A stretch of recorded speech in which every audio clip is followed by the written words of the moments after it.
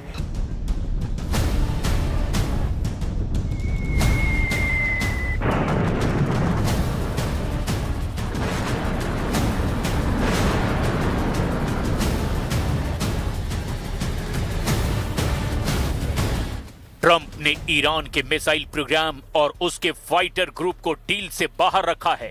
ये दोनों ऐसी शर्तें हैं जिन्हें इजराइल किसी भी कीमत पर डील से बाहर रखने के लिए बिल्कुल तैयार नहीं है। इजराइल के प्रधानमंत्री बेंजामिन नेतन्याहू हर बार ये कहते हैं कि ईरान की मिसाइलें और उसके लड़ाका ग्रुप इजराइल के लिए सबसे बड़ा थ्रेट हैं। नेतन्याहू ने कहा है कि ईरान के मिसाइल कार्यक्रम पर रोक लगनी ही चाहिए और उसे 480 किलोमीटर से ज्यादा रेंज की मिसाइल नहीं बनाने दिया जाना चाहिए। मतलब साफ है कि नेतन्याहू ईरान की उन मिसाइलों से घबरा गए हैं जो 1500 किलोमीटर या उससे ज्यादा की रेंज रखती हैं, क्योंकि ईरान और इजराइल की दूरी भी 1500 से 1800 किलोमीटर की रेंज में ही है। और यही वजह है कि नेतन्याहू चाहते हैं कि ईरान के पास 480 किलोमीटर की रेंज वाली मिसाइल हो ताकि वो इजराइल तक ना पहुंच पाए। लेकिन डील में ट्रंप ने मिसाइलों का मुद्दा किनारे रख दिया। ईरान के विदेश मंत्रालय के प्रवक्ता के मुताबिक सुप्रीम लीडर मुस्तफा अभी ट्रंप के ऑफर की समीक्षा कर रहे हैं। उनसे अंतिम मंजूरी मिलना अभी बाकी है। इसी वजह से रेवोल्यूशनरी लड़ाकों ने इजराइल से हिसाब बराबर करने की तैयारी शुरू कर दी है। ईरान की हर वो मिसाइल जिसकी रेंज 1500 के आसपास है, वो फिर से इजराइल और खाड़ी देशों में अमेरिकी सैन्य अड्डों पर हमले के लिए तैयार कर दी गई हैं। ईरान की मिसाइल खुर्रम शहर, रेंज 2000 किलोमीटर से ज्यादा। ईरान की फतह हाइपरसोनिक मिसाइल, रेंज करीब 1500 किलोमीटर। ईरान की शहाब 3 बैलिस्टिक मिसाइल, रेंज 2000 किलोमीटर। ईरान की सेजिल बैलिस्टिक मिसाइल, रेंज 2000 किलोमीटर। ऐसी ही ईरान के पास 8 तरह की मिसाइल है जो इजराइल के एक इंच को कवर करती है। ईरान अपनी अंडरग्राउंड मिसाइल सिटी दिखा चुका है, जहां 10, 20, 100 नहीं, हजारों मिसाइलें हमेशा फायर करने के लिए तैयार रखी गई हैं। इन मिसाइलों में ईरान की इमाद मिसाइल है, सेजिल मिसाइल है, खैबर शिकन, हज कासिम जैसी बहुत ही खतरनाक मिसाइल भी शामिल है। लेकिन उधर जंग के बीच ज़ेलेंस्की ने डिफेंस सिस्टम में बहुत बड़े बदलाव का ऐलान कर दिया है। सैनिकों के लिए ज्यादा वेतन, सर्विस का तय वक्त और नए कॉन्ट्रैक्ट। उधर स्वीडन ने चेतावनी दी कि निकट भविष्य में रूस नेटो की ताकत को परख सकता है, जबकि ब्रिटेन के पूर्व रक्षा मंत्री ने चेतावनी दे दी कि अब रूस बहुत जल्द लंदन पर हमला कर सकता है।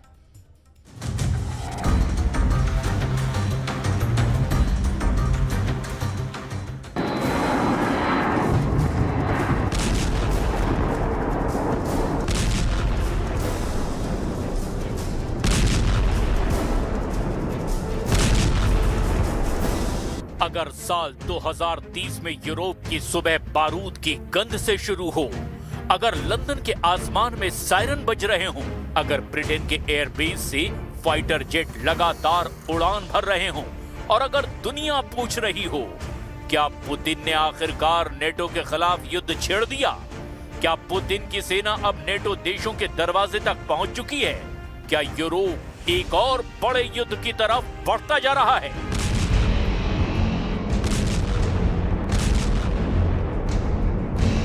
तो ये सिर्फ एक फिल्म की कहानी नहीं होगी, बल्कि उस डर का सच होगा जिसके बारे में पश्चिमी देश आज से ही तैयारी कर रहे हैं।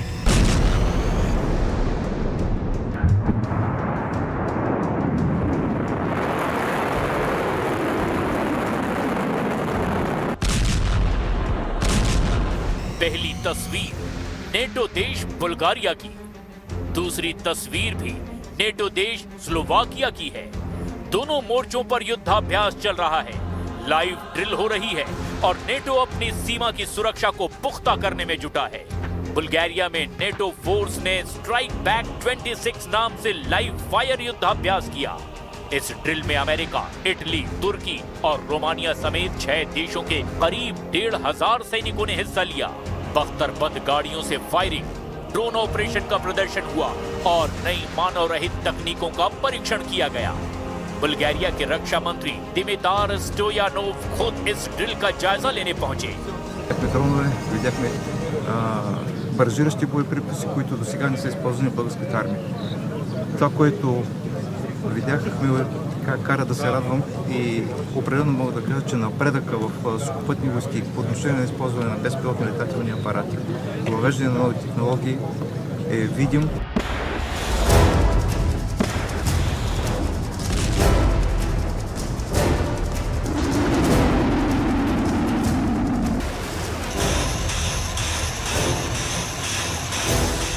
लेकिन नेटो की रणनीति सिर्फ मिलिट्री ड्रिल तक सीमित नहीं है।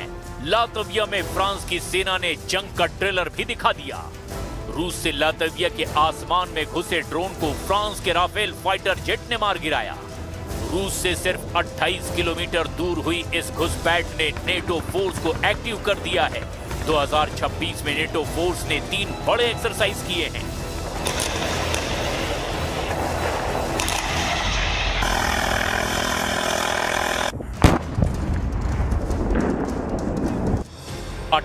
मार्च को स्टीट फास्ट डार्ट 26 नाम से जर्मनी के बाल्टिक तट पर ये एक्सरसाइज हुई।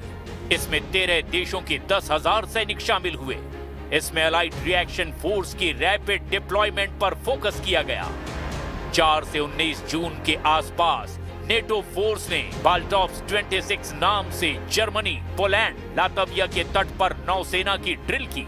15 देश के 20 जहाज और 6,000 सैनिक इसमें शामिल हुए। 8 जून को शुरू हुई नेटो की RAFL 26 नाम की एक्सरसाइज अभी भी जारी है, जो 19 तारीख तक चलेगी। इस एयर एक्सरसाइज में 18 देशों के 200 से ज्यादा एयरक्राफ्ट 20 अलग अलग लोकेशन में एयर ड्रिल कर रहे हैं।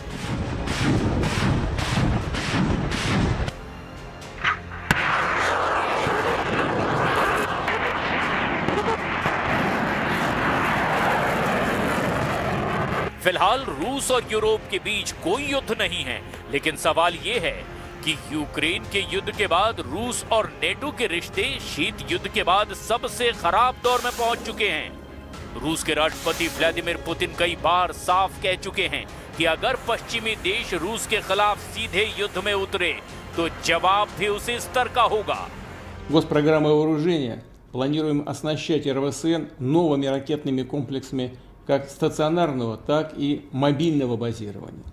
Как вы знаете, недавно успешно прошли испытания межконтинентальной баллистической ракеты «Сармат», которая обладает высокими тактико-техническими характеристиками и способна преодолевать все современные и перспективные средства противоракетной обороны. Продолжим принимать в состав военно-морского флота современные атомные подводные крейсеры, а воздушно-космические силы новые и модернизированные стратегические бомбардировщики.